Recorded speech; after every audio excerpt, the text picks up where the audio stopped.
Good morning, good morning, good morning, good morning, good morning, assassins. Today is Thursday, August 18th. Looking at the SPY on the 4 hour today.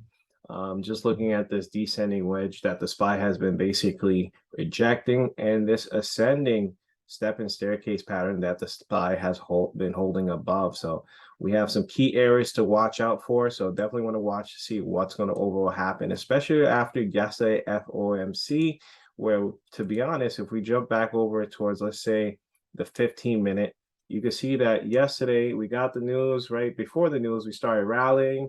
Even after the news, we even hit a high of 431, and then we kind of faded off and we went sideways after hours. So let's see what overall is going to happen today.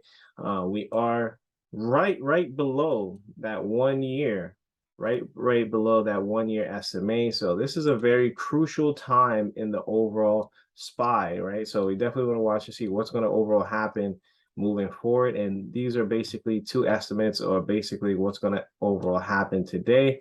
You can see that the 180-day is crossed down. RSI is kind of flatlined over here. So we need to wait for key confirmation for breakouts from either zone to the upside or downside. And we have some resistance levels that we got to watch out for. So mainly, to be very safe in this market, you probably want to get in from 428 to 431, or you could wait for that 431 break, make sure the stock holds above it, and then we can start pushing up towards 435 and higher from there, right? So you can see that we are basically, it does look like we've been on a step and staircase pattern, basically making higher lows and higher highs as we've been moving along. So again, down to the bottom of the step and staircase. So we got to see if we continue to hold this level and try to bounce above it, or we could actually start pulling back. And if we start pulling back, watch for the break from 426, and then we could start basically pulling down towards these levels, these 424 levels, and maybe even coming down towards 423.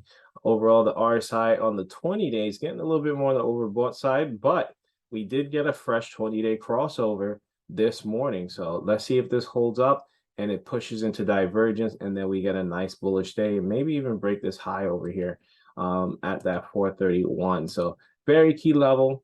Definitely a lot of support and resistance levels over here that we have to watch out for. So keep track of what's going on, set your alerts, and wait for confirmation before you guys jump in. Next topic we're going to talk about is Tesla. Looking at Tesla, Tesla is on a stepping staircase pattern of its own. As you can see, it's pushing up, coming back down, respecting that trend line, pushing up, coming back down. So this does look like a double top, that it basically hit the same resistance level twice. It could come down, bounce off that trend line, and basically come back up. So this is the 4 hour on Tesla. Remember, Tesla does have that stock split. I know we speak about it in every video, but definitely don't you guys be shocked when you guys look at Tesla and it's basically a lot less than where it is right now. So let's jump down towards the 20-day over here. If we jump down towards the 20-day, you can see things a little bit clearer because these are 1 hour candles. Looking at the 20-day, you can see that we are finding some type of support on top of this SMA over here, which is a key sign for possible bullishness. So if you want to get into Tesla early, you could get in from the break of 924 to 944. And for the downside, you could get in from the break of 913 down towards 896. 913 is finding some type of support right now, right above that EMA. So if we want to confirm bullishness, we need to hold above it and start pushing up higher. Or if we want to confirm bearishness, we need to break it, come down, and we're going to be right there on top of that SMA. Now, going towards that SMA, you want to be cautious with your short position because the SMA can act as a floor, and we bounce off of it just like we did in the past. You can see we went down that red candle, and then we bounced off it, those green candles over there. So definitely want to watch out for that while Tesla is in this tight range, right? Next one we want to talk about, actually, we'll save that one for last. We're going to talk about Apple, probably the strongest stock in the overall market right now. It's just amazing looking at Apple to see this overall uptrend that Apple has been having. Jumping over towards the 180-day, you can see that Apple is basically on a straight vertical, basically going up, step and staircase pattern, almost at all-time highs, basically a few dollars away from that 183. So definitely want to see what's going to overall happen with Apple. It's been moving overbought. It looked like that's no issue for it at all. So definitely want to keep on watching this one to see if we break that 176 If we drop down towards the 20-day, you can see 176 is the recent high that it made yesterday, and then it started pulling back. So watch for that 176 break today, and then we could possibly start even pushing out maybe towards 180. If we do start pulling back, it's probably going to be intermediate pullback. You never know, but on the break of 173, we could start getting down towards these levels like 171. You can see we kind of bounced off 171 twice before we started to basically push up, and maybe even lower. Maybe we could even retest that 168 if Apple really wanted to have a pullback. But I feel like a lot of investors are using Apple as a safe zone right now, but definitely want to stay cautious. Make sure you're open to either or situation. Last but not least, we're going to talk about BBBY, right? So Bed Bath and Beyond, you can see that the overall height, we pushed up. We tried to break that previous resistance level at 28, right? That was the level we were watching for a breakout towards 35.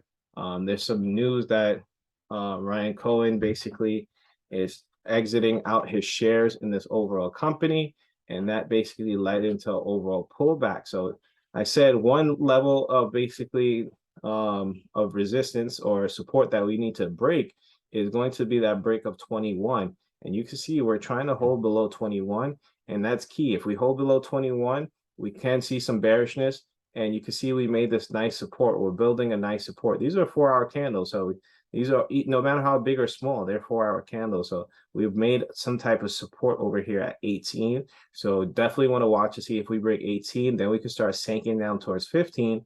Or if we hold above the EMA, we could start basically pushing up from 21.41, and then we could start pushing up towards 23, maybe even 29, depending on if the hype lives on. Right now, the MACD is crossed down on the 180-day. RSI has the opportunity for both. So keep an open mind and set your alerts, right? So always want to set your alerts. This way you can watch multiple stocks, and this way you're alerted when something happens. So that's going to be it for today, guys. Hopefully you guys enjoy this video. Do me a favor, leave a like below, leave a comment what stock you're watching today, what stock you're watching for the rest of the week. What do you think overall is going to happen with the overall market? Are we going to reject this major resistance zone, or are we going to basically break below this wedge right here? So keep a comment, leave a comment below. I'll see you guys in the next one later.